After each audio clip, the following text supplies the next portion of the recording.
I'm Barbara Mitchell, 63 years old, retired elementary school teacher from Portland, Maine. Never thought I'd be sitting at dinner with my son Todd and his wife when hot soup would cascade over my head, burning my scalp.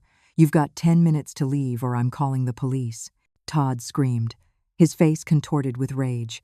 Confused and shaking, I stumbled from the table, soup dripping down my face, my heart shattering as I realized my own child wanted me gone. Before I continue this shocking story, let me know where you're watching from in the comments. Hit that like and subscribe button if you've ever been blindsided by someone you thought you could trust. Family betrayal cuts the deepest, and this journey I'm about to share might help someone else recognize the warning signs I missed. As I drove away from Todd's house that night, soup still dripping from my hair onto my blouse, I had nowhere to go. My hands trembled on the steering wheel as tears blurred my vision. How had it come to this? 3 months earlier, I had been standing at my husband Frank's funeral after his sudden heart attack at age 65, surrounded by what I thought was a loving, supportive family. Frank and I had been married for 40 years. We'd built a comfortable life together, saved diligently, and raised our only son Todd with all the love and advantages we could provide. Frank had always been the planner, the organized one who handled our finances and made sure we'd be secure in our retirement. The reading of Frank's will had been straightforward. He left our family home to me and divided his substantial savings and investments, about $450,000, between Todd and me. Todd had inherited just over $200,000, while I received the house and the remainder of the money. Frank had always been fair that way. "Mom, you shouldn't be alone right now," Todd had said at the funeral, his arm around my shoulders. His wife Heather nodded in agreement. "Why don't you stay with us for a while?" "As long as you need." I had been so grateful then. The thought of returning to an empty house filled with 40 years of memories was overwhelming. Todd and Heather had a spacious home in the suburbs with a guest room that rarely saw use. Their teenagers, Jason and Melissa, were busy with their own lives, but seemed amenable to having their grandmother stay. "You should sell the house, Mom," Todd suggested about a week after I'd moved in. "It's too big for just you, and there are too many memories. It'll be hard to move forward with all those reminders of Dad." His logic seemed sound at the time. The house was larger than I needed, and every corner held memories of Frank. The maintenance would be a burden, and property taxes were high. When Todd mentioned he knew a real estate agent who could handle everything quickly, I agreed. The house sold faster than I expected.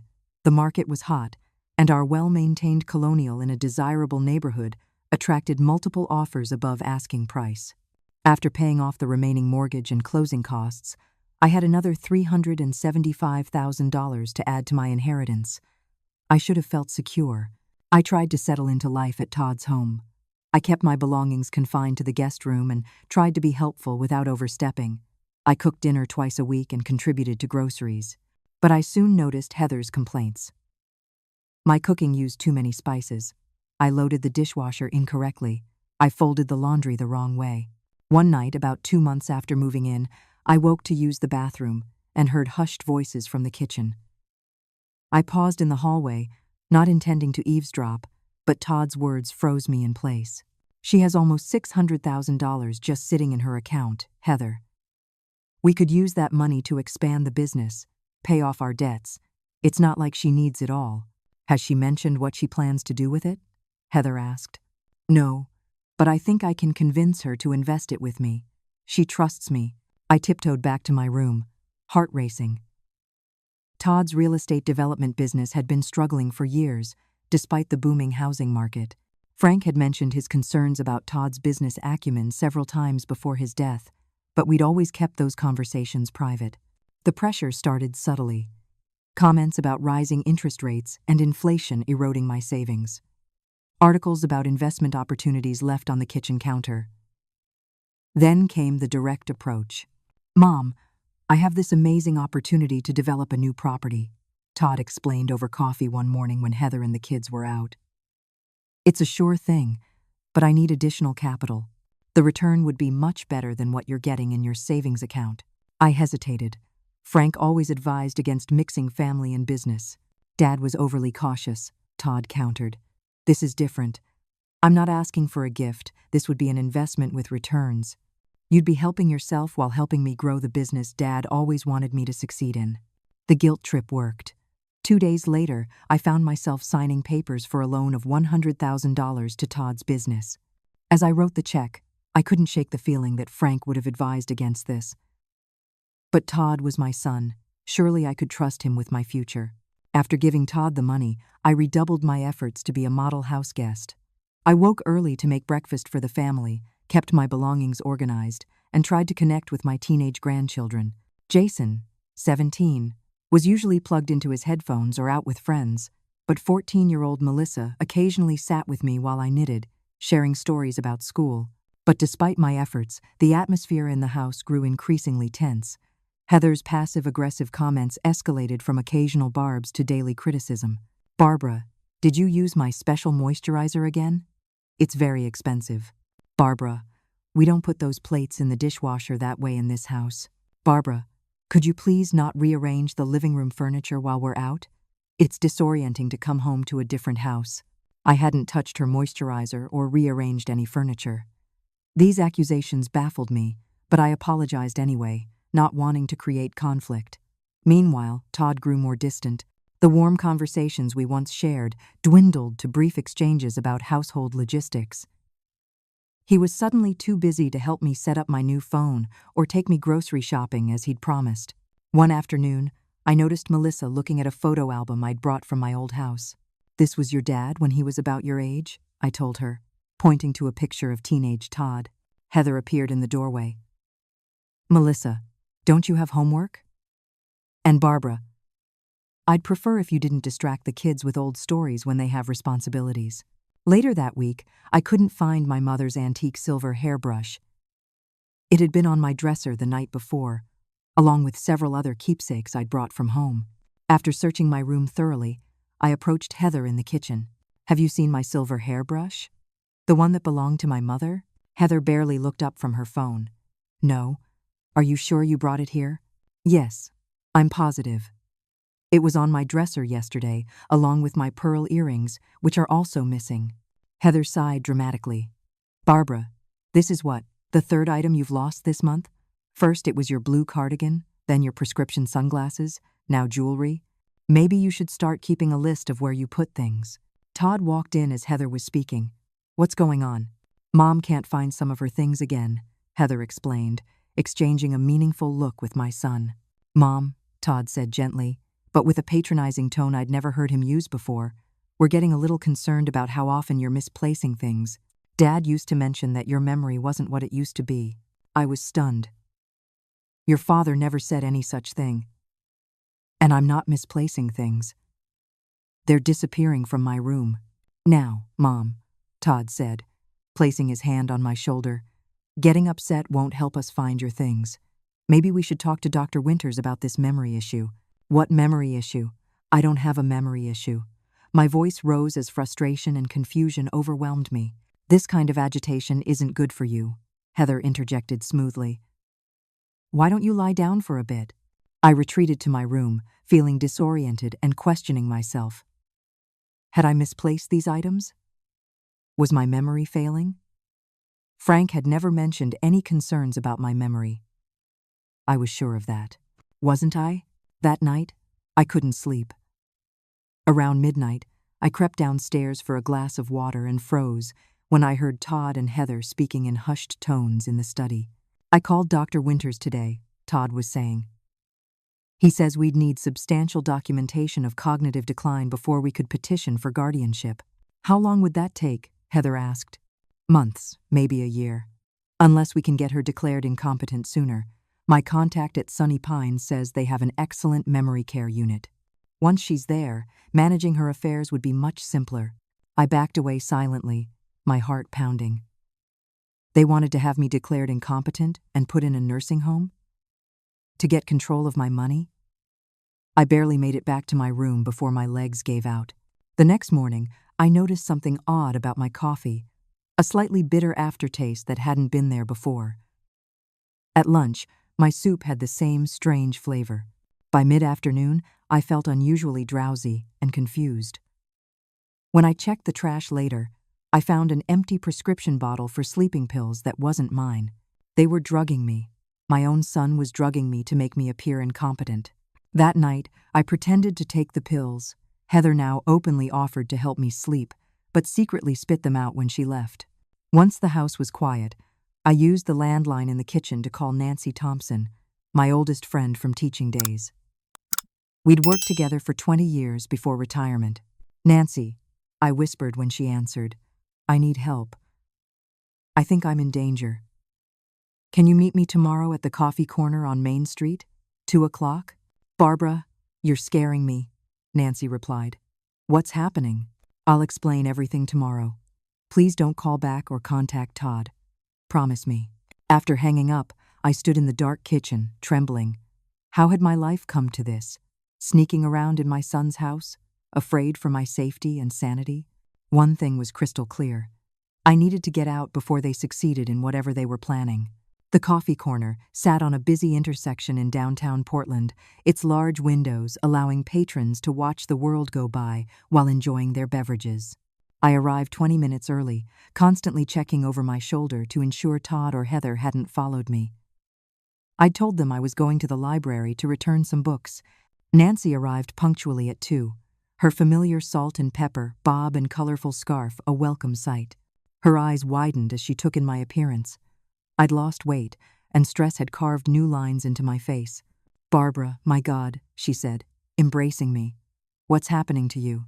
Over the next hour, I poured out everything: Frank's death, moving in with Todd, the financial pressure, the missing items, the gaslighting, and finally, the drugging and overheard conversation about having me declared incompetent. "I don't even know if I'm being paranoid," I concluded, hands wrapped around my cooling coffee. "Sometimes I wonder if they're right. Maybe my memory is failing." Nancy reached across the table and gripped my hands firmly. "Barbara Mitchell, I've known you for 30 years. Your mind is as sharp as ever. This isn't dementia. This is elder abuse." Hearing the words spoken aloud sent a chill through me. Elder abuse. Something that happened to other people. People without loving families. What do I do, Nancy? They have my house key, my mail comes to their address, and I've already given Todd $100,000. "First things first," Nancy said decisively. "We need to secure whatever money you have left. Today," Nancy drove me to my bank, where we spoke with a manager in a private office. I withdrew most of my remaining funds and opened a new account at a different bank, with Nancy's address for correspondence. The manager, concerned by my situation, also helped me place a freeze on my credit.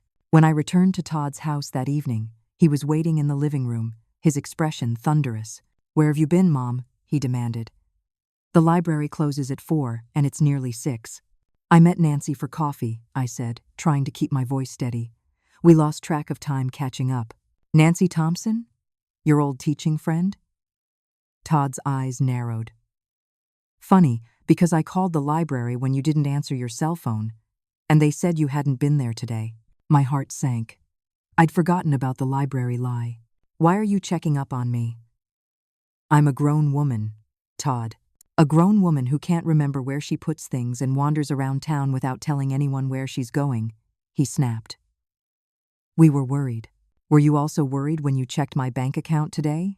I countered, taking a risk. Todd's momentary flash of surprise confirmed my suspicion. The bank manager had warned me that someone had called earlier, trying to access information about my account. "I don't know what you're talking about," Todd said, but his ears had reddened, a telltale sign of lying he'd had since childhood. "I moved my money, Todd. It's in a place you can't access." His facade cracked. "After all I've done for you, this is how you repay me? Taking in my grieving mother, giving you a home, and you go behind my back like this? Like you went behind my back trying to have me declared incompetent?" I shot back. Todd's expression hardened. "You need help, Mom. More help than we can provide here. Your paranoia is getting worse." That night, my cell phone disappeared. The home phone now required a code I didn't know to make outgoing calls. The next morning, Heather answered a call from my sister Catherine. "Yes, we're quite concerned about her too," Heather said, glancing at me across the kitchen. "The doctor says it's not uncommon for dementia to accelerate after a traumatic event like losing a spouse. Yes, very sad." We're looking into some care options. When I tried to take the phone, Heather turned away. She's having one of her confused spells right now. Catherine, I'll have her call you when she's more lucid. After she hung up, I confronted her. How dare you lie to my sister about me? Barbara, Heather said calmly, we're only trying to help. Everyone can see you're not yourself. Catherine agrees that you need professional care.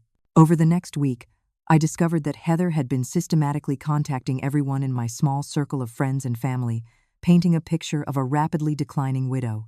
My attempts to reach out were thwarted at every turn. One afternoon while everyone was out, I searched desperately for my important documents: birth certificate, social security card, driver's license, insurance information, only to find my room had been subtly ransacked. The locked drawer where I kept these documents was now empty. When I returned to the main floor, Todd was waiting, holding a sheaf of papers. Mom, we need to talk about your future, he said, guiding me to the dining table. I've spoken with a lawyer about getting power of attorney so I can properly manage your care and finances. I won't sign that, I said firmly. It's for your own protection, Todd insisted. What if you wander off and get hurt?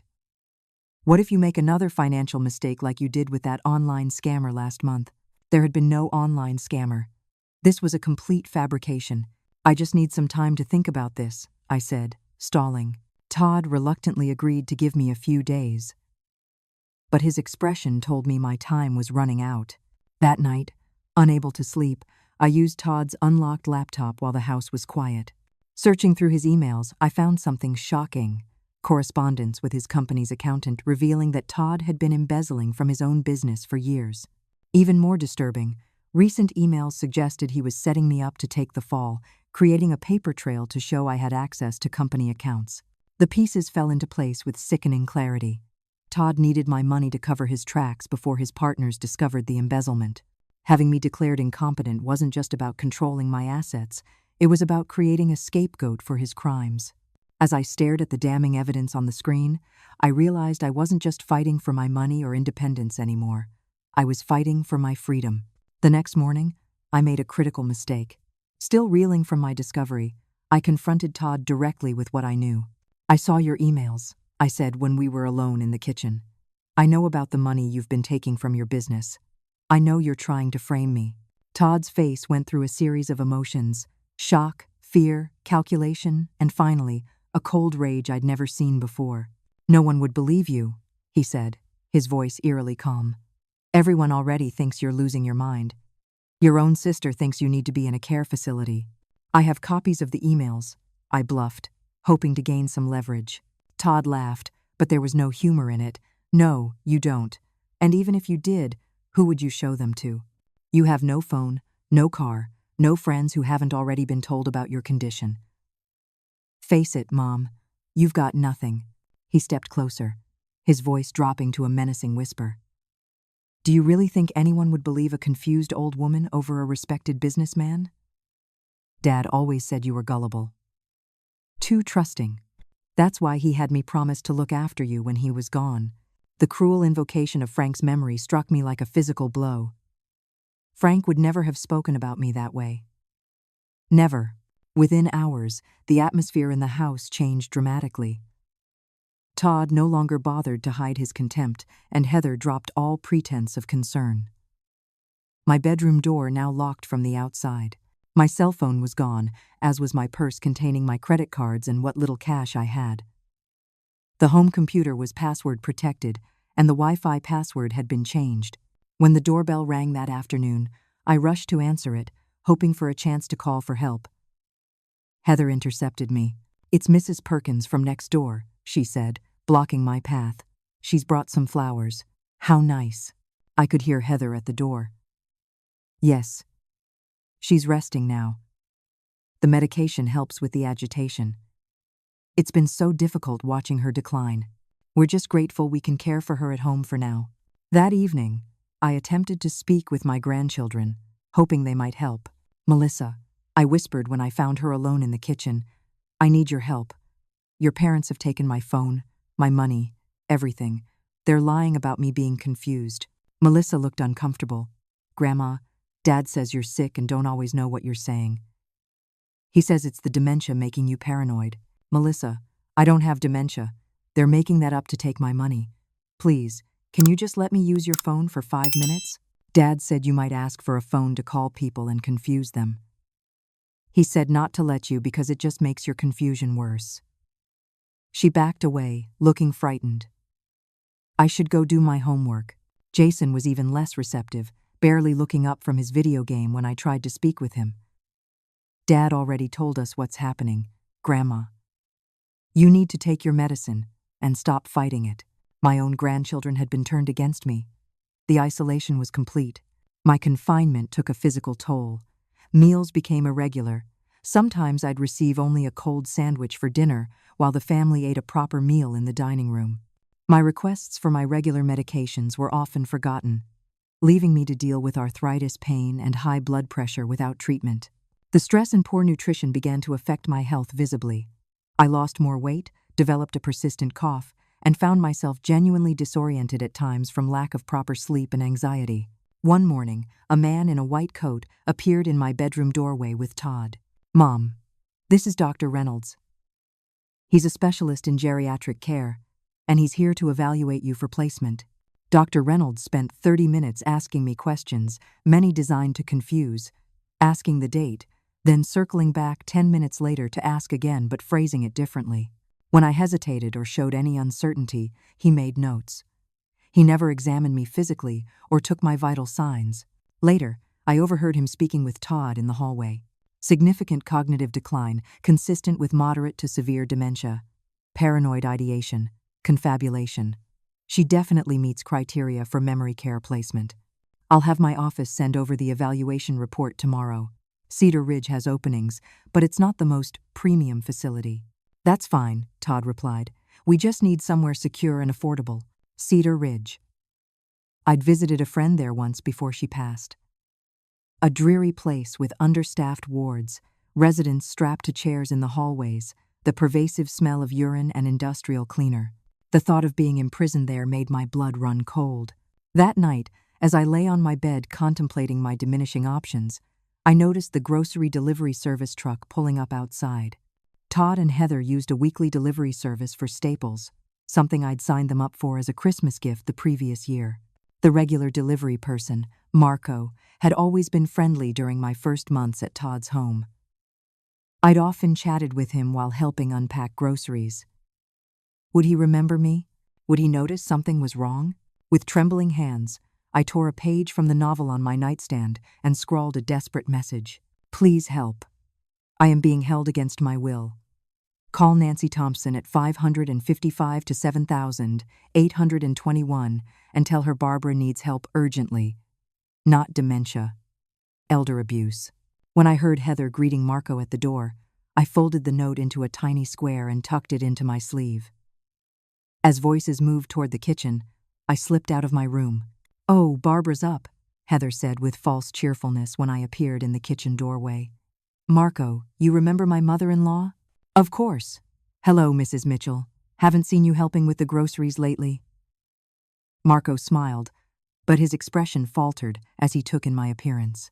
I haven't been well, I said, moving forward to help unpack a bag. As I reached for a carton of eggs, I deliberately fumbled, sending them crashing to the floor. I'm so sorry, I exclaimed, bending down quickly. In the moment of confusion, I slipped my note into the empty paper bag Marco was folding. Don't worry about it, Heather said tightly. Barbara, why don't you go rest? I'll clean this up. As I was ushered back to my room, I caught Marco's eye one last time, silently pleading for him to find my message. It was my last hope. Marco found my note. He called Nancy that very evening. I learned this later, but in the moment, all I knew was that time was running out. The next morning, Todd announced that my placement at Cedar Ridge had been arranged for the following day. The doctor thinks it's best if we don't make a big production out of the transition, he explained, his tone suggesting he was discussing a vacation rather than my imprisonment. We'll leave after breakfast. They have everything you'll need there, so don't worry about packing much. I don't want to go to a nursing home, Todd, I said, fighting to keep my voice steady. I'm not ill or confused. Please don't do this. It's already decided, Mom. The doctor's report is very clear. You need specialized care that we can't provide here. His voice softened slightly. It's for your own good, for my own good. The same justification used by oppressors throughout history. What Todd didn't know was that Nancy had been mobilizing forces since receiving Marco's call. My old friend had reached out to George Sullivan, a retired police officer who had worked with Nancy's late husband on the force. Between them, they had formulated a rescue plan. That night, I pretended to accept my fate. You're right, Todd, I said during dinner. Maybe I do need more care than you can provide. I'm sorry for being difficult. The surprise on both Todd and Heather's faces would have been comical under different circumstances. Well, Todd said, recovering quickly, I'm glad you're being reasonable. Cedar Ridge has a good program. You'll be comfortable there. I nodded meekly and asked to go to bed early to prepare mentally for the move. In reality, I needed to be ready for Nancy and George's plan, which Marco had managed to relay to me during a brief second grocery delivery he'd volunteered to make when the regular order was incomplete. The plan was simple.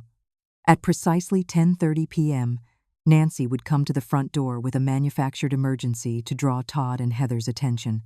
Meanwhile, George would be waiting at the back door, which I would unlock if possible. I would slip out during the distraction and escape with George while Nancy kept the focus on herself. At 10:15 p.m., I crept out of my bedroom and made my way to the back door. The house was quiet. Todd and Heather presumably in their bedroom upstairs. The security system keypad glowed in the darkness, a barrier I hadn't anticipated. Would the alarm sound if I unlocked the door without disarming it first? As I hesitated, weighing my options, the floor creaked behind me. I spun around to find Todd standing there in his bathrobe. Arms crossed. Going somewhere, Mom? He asked quietly. I was just getting some water, I stammered. At the back door? With your coat on? Todd's voice hardened as he stepped toward me. I knew you were planning something. Did you really think I wouldn't be watching you after your little performance at dinner? I backed away, but Todd moved faster, grabbing my arm. This ends now. We're leaving for Cedar Ridge tonight. I've already called them to expect us. I wrenched my arm free and made a desperate dash for the front door. Todd lunged after me, catching my sleeve. As I pulled away, my slipper caught on the edge of the area rug. I fell hard, a sharp pain shooting through my hip as I hit the hardwood floor. The pain was excruciating. I couldn't stand, couldn't move. Todd stood over me, his expression a mixture of frustration and calculated concern. See what happens when you don't listen? He said, reaching for his phone. Hello, 911? My elderly mother has fallen. She has dementia and was trying to wander outside in the middle of the night. Yes, she's conscious but in a lot of pain. 1487 Oakwood Drive. Thank you. Hanging up, he crouched beside me, his voice low. This actually works out better. After a hospital stay, no one will question the need for a memory care facility. Tears of pain and desperation slid down my cheeks. Todd, please. I'm your mother. How can you do this? Something flickered in his eyes. Regret? Shame? But it was quickly replaced by cold resolve. It's nothing personal, Mom, just business. The ambulance arrived minutes later, followed almost immediately by a frantic knocking at the front door. As the EMTs were assessing my injury, Todd went to answer it.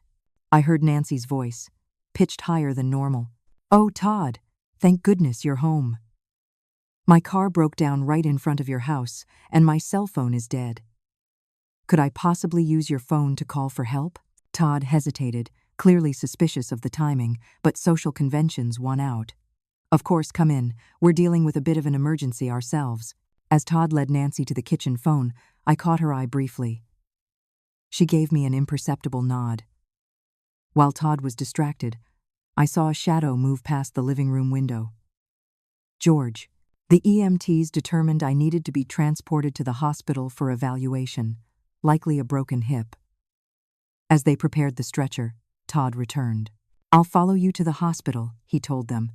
Then to me, Heather will stay with the kids. Don't worry, Mom. I'll be right there with you. I bet you will, I thought bitterly. At the hospital, I was whisked away for x-rays while Todd remained in the waiting room, presumably making arrangements for my immediate transfer to Cedar Ridge once I was medically cleared. What he didn't know was that George had followed the ambulance and was now coordinating with Nancy. When I returned from radiology, a nurse helped me settle into a bed in the emergency department. "Your son is still completing your admission paperwork," she explained. "But another visitor is asking for you. Says she's your friend Nancy?" Hope surged through me. "Yes, please, I'd like to see her." Nancy appeared moments later, her face tight with concern. "Barbara, my God." "George told me what happened. Todd's going to have me committed," I whispered urgently. "Once they release me, he's taking me straight to Cedar Ridge." "Not if we can help it," Nancy replied, squeezing my hand. "George is speaking with hospital security right now. We've contacted Patricia Morgan. She's a lawyer who specializes in elder law. She's on her way." For the first time in months, I felt a glimmer of hope. But it was quickly extinguished when Todd appeared in the doorway. "What are you doing here?" he demanded, glaring at Nancy. "Supporting my friend," Nancy replied calmly. "Barbara asked to see me." Todd stepped into the room, lowering his voice. "My mother is experiencing severe cognitive decline. She doesn't know what she's asking for. I'm going to have to ask you to leave." "Actually," said a new voice from behind Todd, "I think it's in everyone's best interest if Mrs. Thompson stays." A tall woman in a crisp suit entered the room, extending her hand to me. "Mrs. Mitchell? I'm Patricia Morgan, attorney at law. Your friends contacted me about your situation. I'd like to represent you, if you'll have me." Todd's face drained of color. "This is a family matter. My mother is ill and not competent too." "Your mother," Patricia interrupted firmly, "has not been legally declared incompetent by any court. She has the right to speak with counsel and make her own decisions until a judge determines otherwise." The next few hours passed in a blur of medical evaluations, police reports, and legal discussions. My hip wasn't broken, thankfully. Just a severe bruise. Patricia efficiently obtained an emergency protective order against Todd based on the evidence of elder abuse Nancy and George had documented. By dawn, I was being discharged, not into Todd's custody, but into Nancy's care. As hospital staff helped me into a wheelchair, I caught a glimpse of Todd being questioned by police officers in the hallway. The look he gave me as I was wheeled past contained all the betrayal, rage, and disbelief of someone whose carefully constructed plan had spectacularly collapsed. In that moment, I realized the son I thought I knew had been replaced by a stranger long ago. The boy I had raised would never have poured soup over his mother's head and given her 10 minutes to leave. "Where to, Mrs. Mitchell?" asked the orderly, pushing my wheelchair toward the exit. "To my friend Nancy's house," I replied, my voice stronger than it had been in months. "I'm going home." Nancy's cozy 2-bedroom bungalow became my sanctuary. The guest room was small but bright, with a window overlooking a garden filled with late summer blooms. Most importantly, the door had a lock on the inside, a small detail that brought me immeasurable comfort. "You're safe here," Nancy assured me that first night, helping me settle into bed with my hip properly cushioned. "George is staying in his RV in the driveway for the next few days, just as an extra precaution." The physical security was vital, but equally important was the emotional security of being believed. After months of gaslighting, having someone accept my experiences without question was profoundly healing. "We need to document everything while it's fresh in your mind," Patricia advised during her visit the next day. She was a formidable woman in her 50s with steel gray hair and the focused intensity of someone who had spent decades fighting for vulnerable clients. Over cups of tea at Nancy's kitchen table, I recounted every detail: the financial manipulation, the isolation tactics, the drugging, the fabricated medical evaluations, and ultimately, the plan to have me committed to Cedar Ridge. "Classic elder abuse pattern," Patricia said, making notes. "Financial exploitation escalating to physical and psychological abuse when the victim starts to resist." "But he's my son," I said, my voice breaking. "My only child. How could he do this?" Patricia's expression softened. "In my 20 years, specializing in elder law, I've learned that family dynamics can be incredibly complex. Sometimes the people closest to us are the ones most likely to exploit our trust. It doesn't make the betrayal any less painful, but it is, unfortunately, not uncommon. What happens now? I asked. First, we need to ensure your immediate safety and financial security, Patricia explained. The temporary protective order will help with the former. For the latter, we need to freeze any remaining assets Todd might have access to and document what's already been taken. George, with his law enforcement background, proved invaluable in the investigation that followed. He meticulously traced the money trail, discovering that the $100,000 investment I had made in Todd's business had never actually gone into the business at all. Instead, it had been diverted to pay off personal debts and finance a lavish vacation to Cabo San Lucas that Todd and Heather had taken just weeks after I moved in with them. Even more disturbing, George uncovered evidence that Todd had been systematically stealing from other family members as well. He had convinced his elderly uncle Robert to invest in a non-existent property development. He had borrowed money from his cousin Sarah's college fund that was never repaid. He had even taken out a credit card in my late husband Frank's name after his death and run up thousands in charges. He's been running a family Ponzi scheme, George explained, spreading documents across Nancy's dining table, using money from one relative to temporarily satisfy another, all while skimming off the top for himself. As the financial investigation deepened, Patricia connected me with a specialized team at the district attorney's office that focused on crimes against seniors. Detective Marquez, a compassionate woman with 20 years of experience, took my statement. "Your case isn't just about financial exploitation anymore," she explained. "The false imprisonment, drugging without consent, and the plan to have you involuntarily committed constitute serious criminal offenses." While the legal machinery slowly turned, my physical and emotional recovery began. Nancy, a retired nurse, helped me regain my strength with gentle exercises for my injured hip. My sleep was still plagued by nightmares, dreams of being locked away, of Todd standing over me with that cold, calculating look, but the daylight hours brought increasing clarity and resolve. One afternoon, as Nancy and I were sorting through the few belongings I'd managed to bring from Todd's house, her phone rang. After a brief conversation, she turned to me with surprise. "That was James Wilson, Todd's business partner. He wants to meet with you." James had always been a peripheral figure in Todd's life. I'd met him at business functions over the years but knew little about him personally. Why would he want to see me now? Patricia advised caution but agreed to arrange a meeting at her office with George present as additional security. James arrived looking haggard and nervous, a far cry from the confident businessman I remembered. "Mrs. Mitchell," he began awkwardly after declining coffee, "I want to first say how sorry I am about what's happened to you. I had no idea what Todd was doing." "You're his business partner," I pointed out.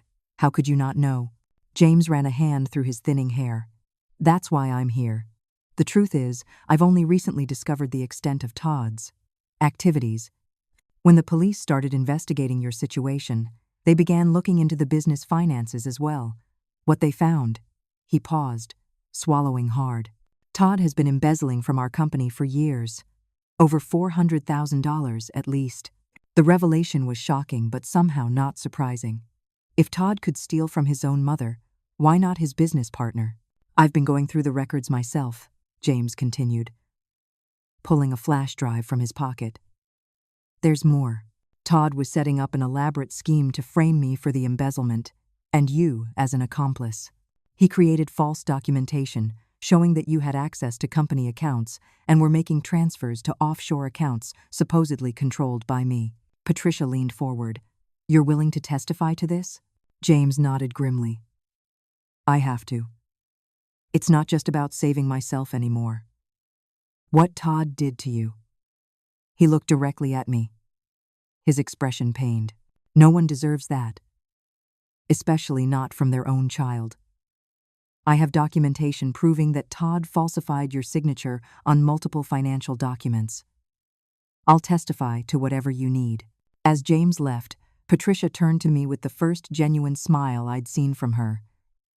"This is a game changer, Barbara. With James's testimony and evidence, we can build an airtight case against Todd." For the first time since soup had cascaded over my head that terrible evening, I felt a sense of justice on the horizon. But justice, I was learning, was a poor substitute for the son I had lost. The investigation continued to gather momentum. Each day seemed to bring new revelations about Todd's deceptions. The fake doctor who had evaluated me was actually Todd's college friend with no medical credentials. The supposed specialist from Cedar Ridge had never actually spoken with Todd. The paperwork had been forged. One development caught me completely by surprise. I was sitting in Nancy's garden, enjoying the early autumn sunshine, when her neighbor's teenage daughter came to the fence. "Mrs. Mitchell? There's someone here to see you.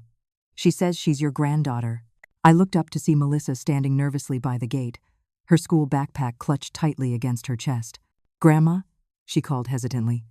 "Can I talk to you?" Nancy appeared at my side, protective as always. Should I ask her to leave? "No," I said, my heart racing. "Let her in." Melissa approached slowly, her eyes red-rimmed from crying. "I'm so sorry, Grandma. I should have helped you." I knew something was wrong, but Dad said. I held out my arms, and she collapsed into them, sobbing. "I heard them talking about what they were doing to you." I was scared to say anything because Dad said no one would believe me either. He said I'd end up in foster care if I interfered. As her story poured out, I learned that Melissa had witnessed the entire scheme unfold from the beginning. She had seen Heather hiding my belongings to make me think I was losing my memory. She had overheard their plans to drug my food and have me committed. "I recorded some of it," she confessed, pulling out her phone. I didn't know what to do with the recordings, but then I saw on the news that Dad had been arrested, and I knew I had to bring them to you. The recordings were devastating in their callousness. Todd and Heather casually discussing how to increase my medication dosage without raising suspicions, planning how to explain my deterioration to family members, laughing about how easy it had been to convince everyone I was losing my mind. And most painfully, Todd's matter-of-fact statement. "Once she's in Cedar Ridge, we'll sell her jewelry and antiques. She won't need them anymore, and no one will question it once she's officially declared incompetent." Detective Marquez arranged for Melissa to make a formal statement. The courage it took for my 15-year-old granddaughter to testify against her own father was breathtaking. "I'm scared about what happens next," Melissa admitted afterward. "Mom is furious with me. She says I'm betraying the family." "You're not betraying family," I told her, holding her hands tightly in mine. "You're honoring what family should be. People who protect each other, not exploit each other." Arrangements were made for Melissa to stay temporarily with my sister Catherine, who had been horrified to learn the truth about what Todd and Heather had done. Catherine had visited me at Nancy's house, tearfully apologizing for believing their lies about my mental state. "I should have known better," she kept saying. "You've always been the sharp one, Barbara, sharper than me, even now." With each person who chose truth over Todd's manipulations, my circle of support grew stronger. But so did the danger. As the legal case against him built, Todd became increasingly desperate. Late one evening, I received a text message from an unknown number. "You think you're safe now?" "This isn't over, Mom, not by a long shot." Despite the protective order, despite all the legal mechanisms in place, I knew that Todd's threats weren't empty. A man who could turn so completely against his own mother was capable of anything. The meeting with James Wilson had been a turning point, providing crucial evidence of Todd's broader criminal activities. Now, sitting in Patricia's office with George and Detective Marquez, we were mapping out a strategy that went beyond merely defending me. We were building a counterattack. "Based on the evidence we've gathered," Patricia explained, "we're filing for full financial restitution of the money Todd took from you. Additionally, we're pursuing criminal charges for elder abuse, false imprisonment, assault, fraud, and attempted kidnapping." "Kidnapping?" I asked, startled by the severity of the charge. "Attempting to force you into Cedar Ridge under false pretenses meets the legal definition," Detective Marquez confirmed. "Especially with evidence that he planned to keep you there against your will indefinitely." "What about Heather?" I asked. "She was part of all this too." Patricia nodded grimly. "We're building a case against her as co-conspirator.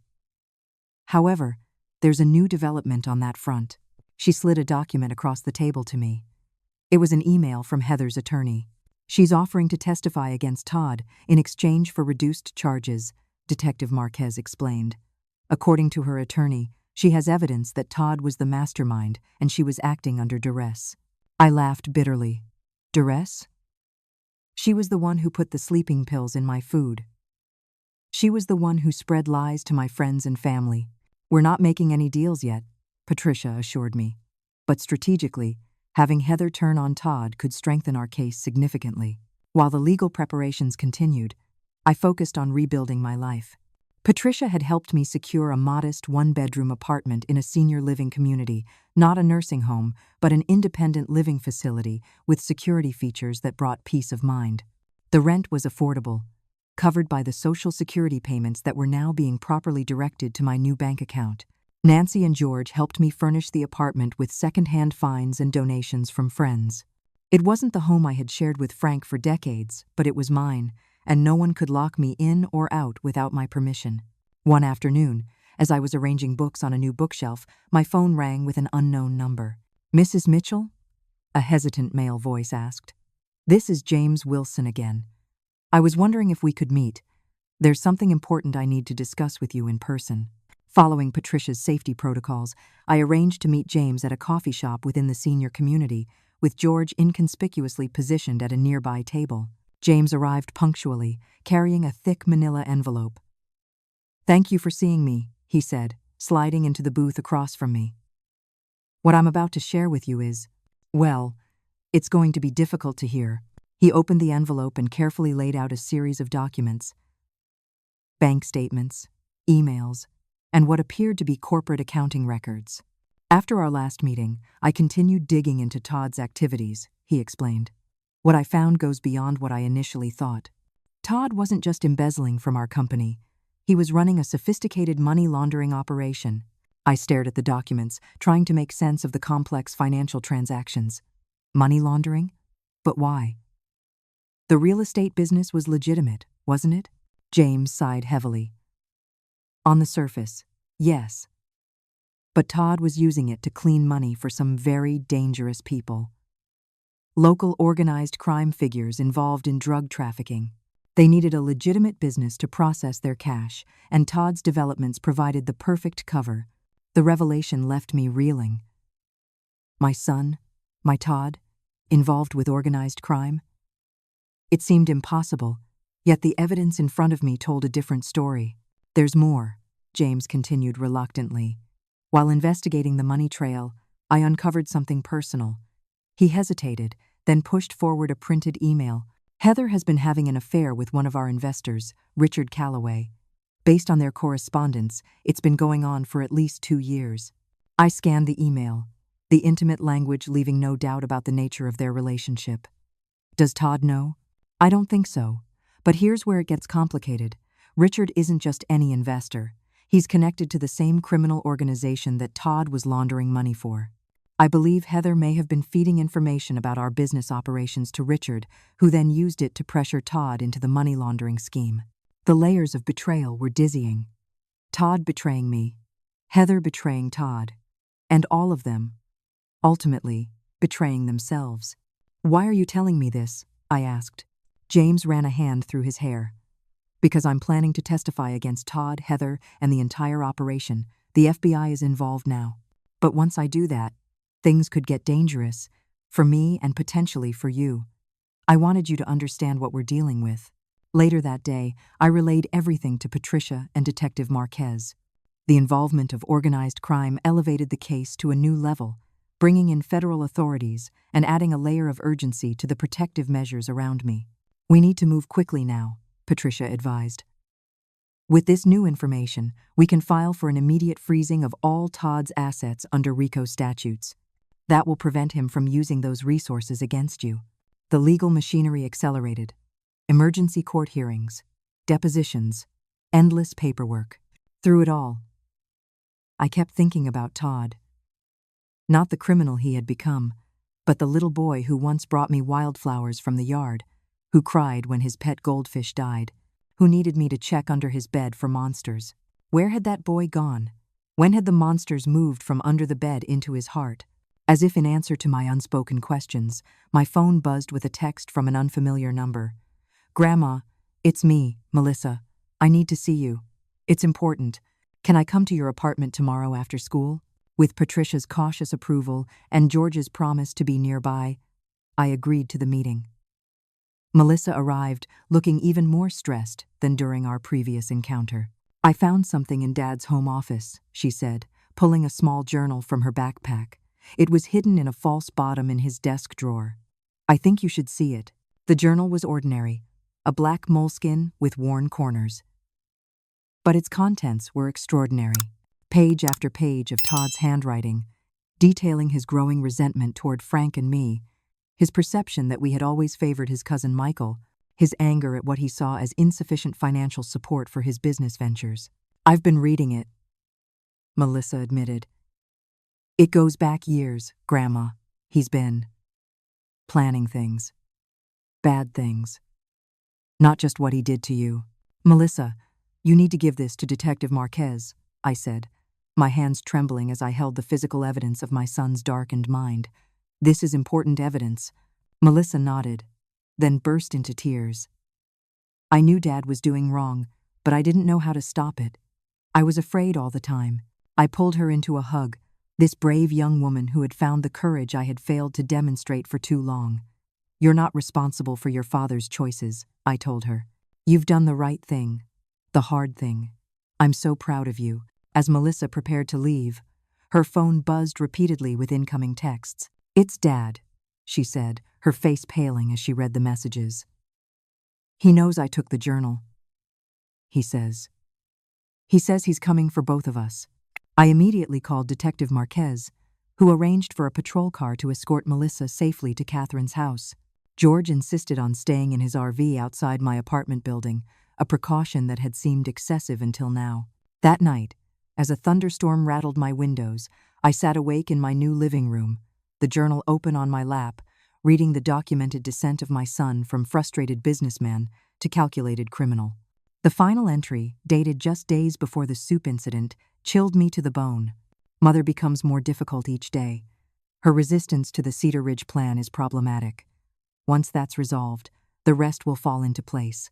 Richard assures me the Miami deal will cover everything if I can just keep the plates spinning for another month. No choice now but to accelerate the timeline. The sound of a car door slamming outside startled me from my reading. I moved cautiously to the window, peering through the blinds into the rain-soaked parking lot. A familiar figure stood beside a black SUV, looking up at my building. Todd. I stepped back from the window, my heart hammering in my chest.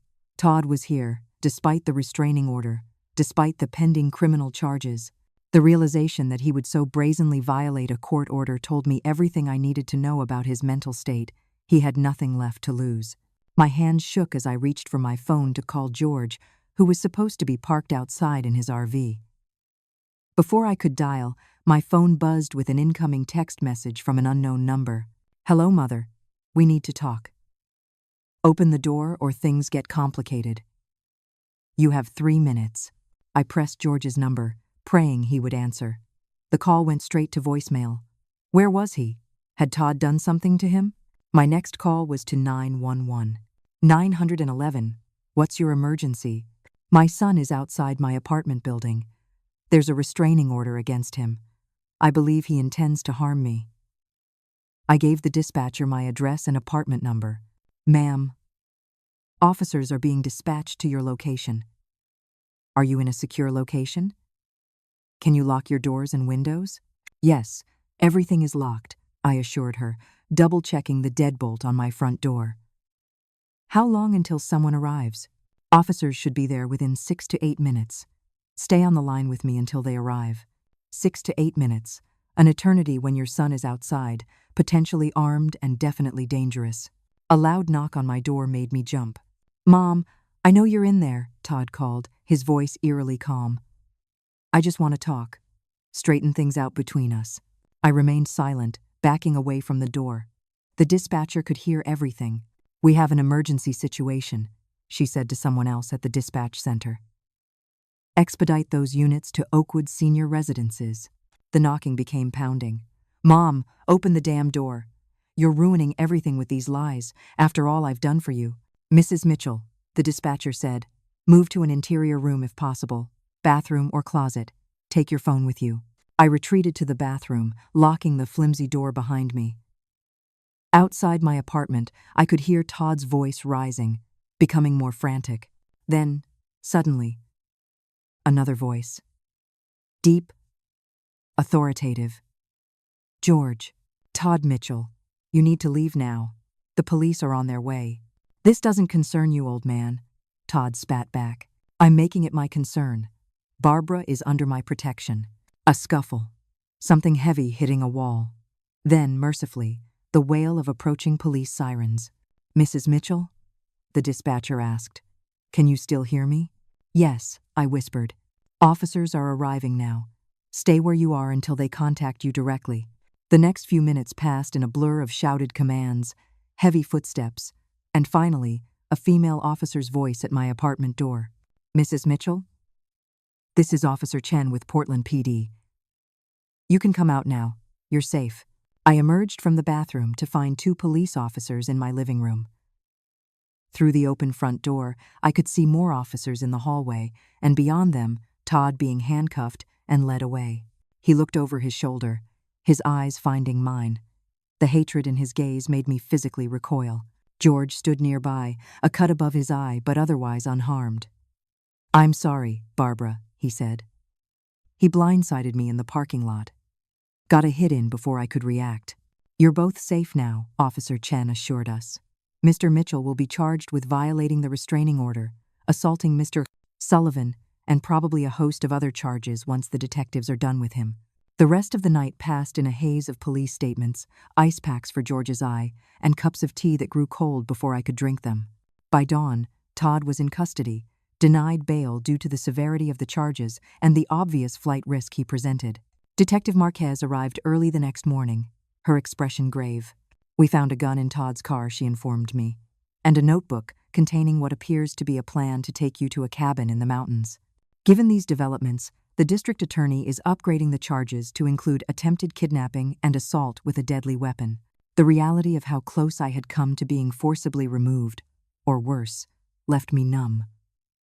What would have happened if George hadn't been there?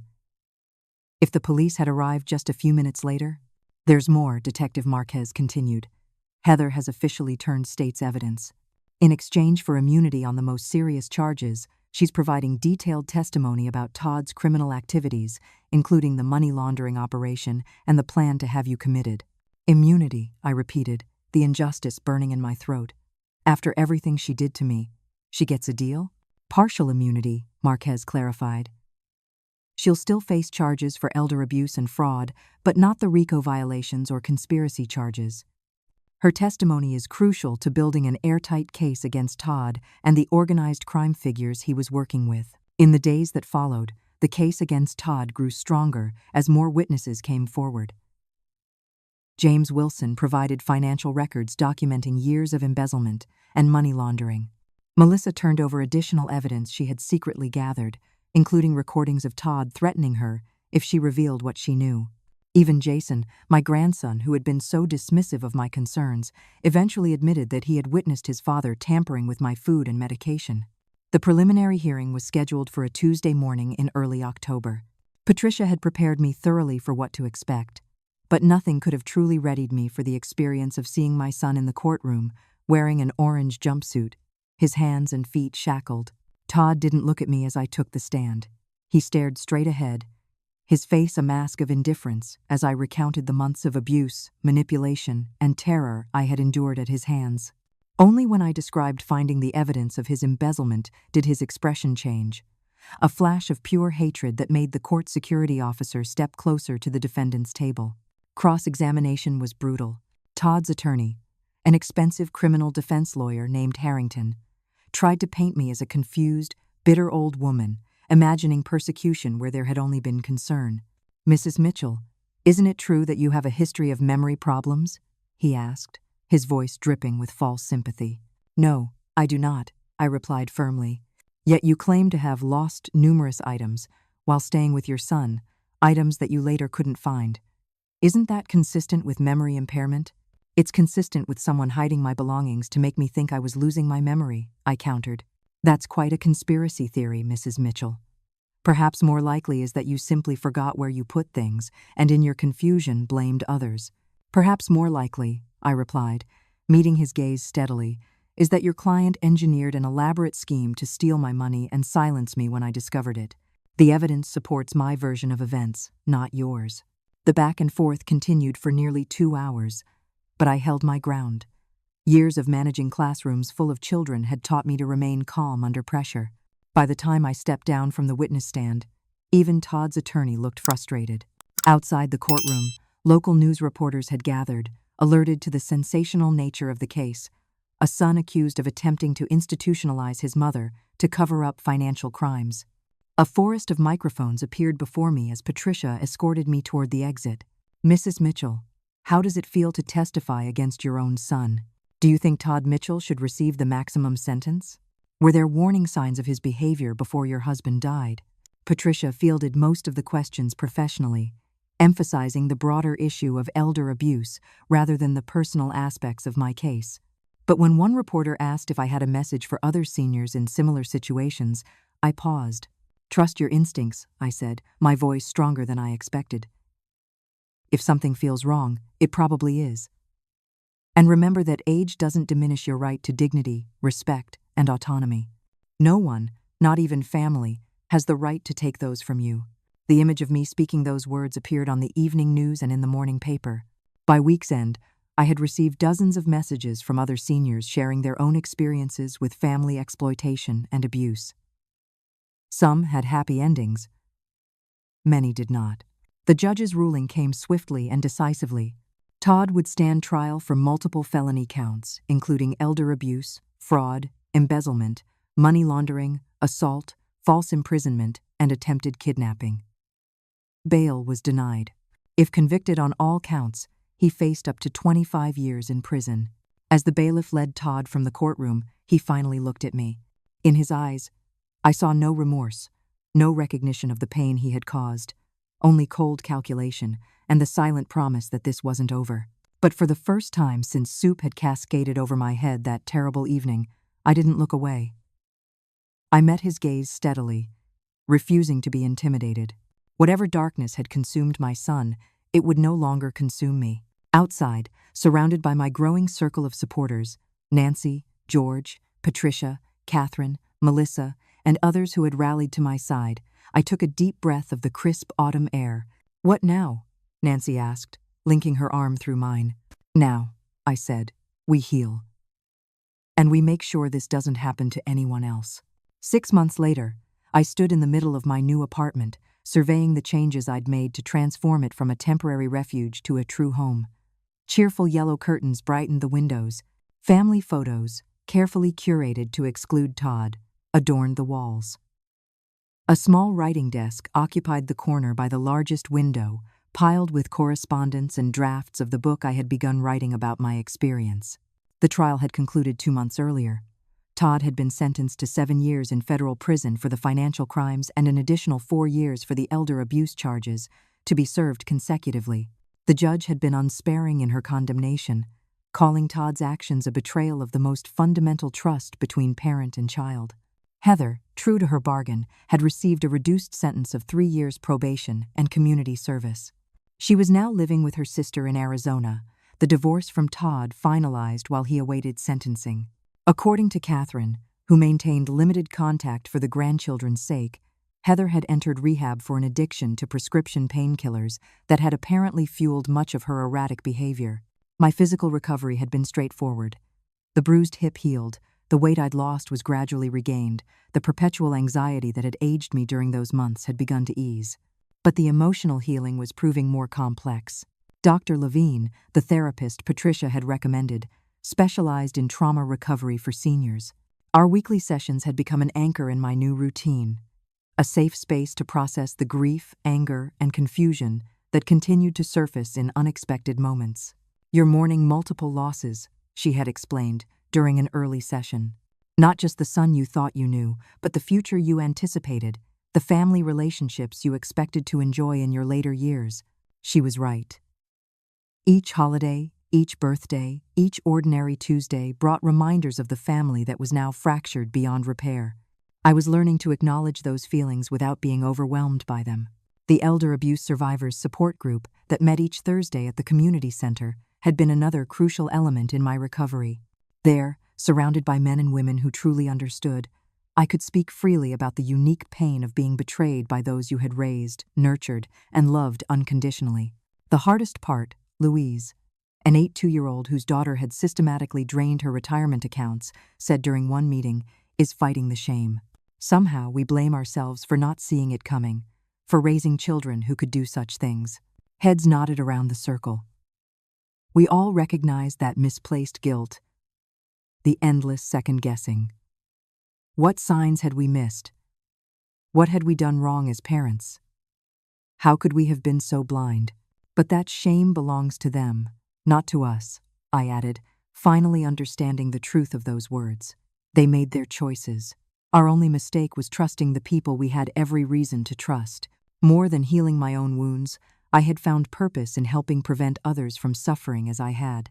Patricia had connected me with a state senator who was drafting legislation to strengthen elder protection laws, and I had testified before the legislative committee, sharing my story to put a human face on the statistics.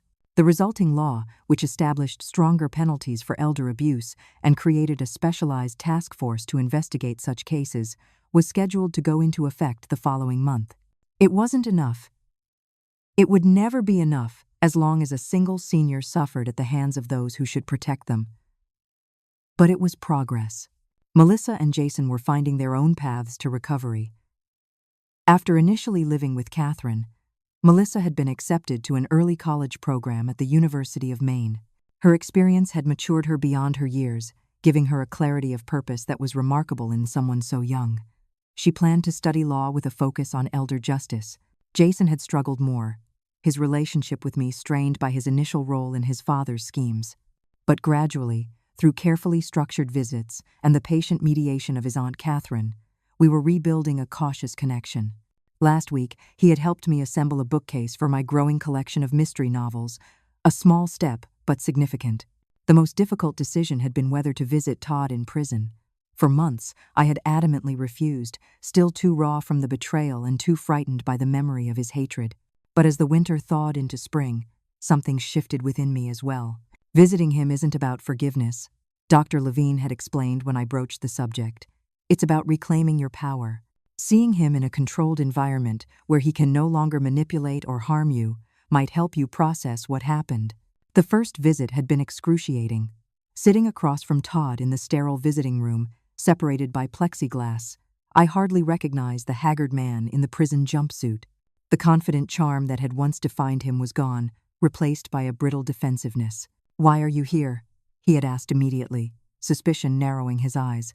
"I needed to see you," I answered truthfully. "To understand. If I can. Understand what?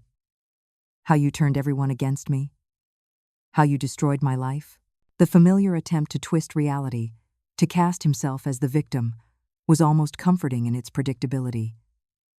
But this time, I didn't engage with the distortion. "I used to wonder where I went wrong as a mother," I said quietly. "What I could have done differently to prevent you from becoming the person who could pour soup over my head and tell me I had 10 minutes to leave. But I've realized that was the wrong question all along." Todd stared at me, momentarily silent. "The question isn't what I did wrong," I continued. "It's what happened to you, what choices you made, what values you abandoned that allowed you to look at your mother and see only a resource to be exploited. I may never understand that, but I needed to see you, to know that your actions reflect who you became, not who I raised you to be." "Very philosophical, Mom," Todd sneered. But I caught the flicker of something beneath the contempt, perhaps discomfort. Perhaps the tiniest recognition of truth. I had left that first visit feeling oddly lighter, as though I had set down a burden I hadn't realized I was carrying. I didn't forgive Todd. Perhaps I never would. But I had reclaimed the narrative. His actions were his responsibility, not mine. My life was my own again.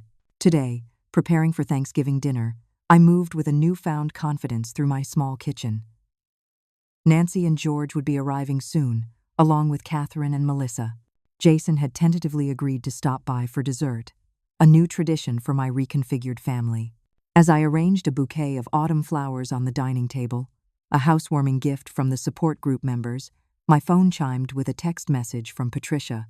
"Just heard from the DA. 3 more cases of elder abuse have been filed using the new legal framework we helped establish.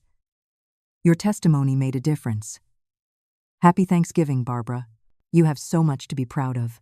I smiled, setting the phone aside as the doorbell rang. Opening the door to Nancy's beaming face and George's gentle teasing about the heavenly smells emanating from my apartment, I felt something I had thought permanently lost, a sense of belonging, of being valued not for what I could provide but simply for who I was. The soup incident had been intended to break me, to strip me of dignity and autonomy in 10 brutal minutes. Instead, it had become the catalyst for rebuilding a life with stronger foundations than before. Not the life I had expected, certainly, but one with its own richness and purpose. As we gathered around my table, these dear people who had chosen to become my family when blood ties had failed, I raised my glass in a toast. To new beginnings, I said, and to the families we create through love, not obligation. Nancy's eyes misted as she clinked her glass against mine. To you, Barbara, the strongest woman I know. I shook my head, thinking of all the seniors in my support group, all the elders fighting to maintain their dignity and independence in a world that too often dismissed them. Not just me. To all of us who refuse to be defined by what was taken from us, but by what we choose to build instead. Have you ever had to rebuild your life after a betrayal by someone you trusted? What helped you heal and move forward? Share your experiences in the comments below. Remember, your story might be exactly what someone else needs to hear right now to feel less alone. Don't forget to like, subscribe, and share this video if it resonated with you. Thank you for being part of this journey with me, and may you find the strength to face whatever challenges come your way.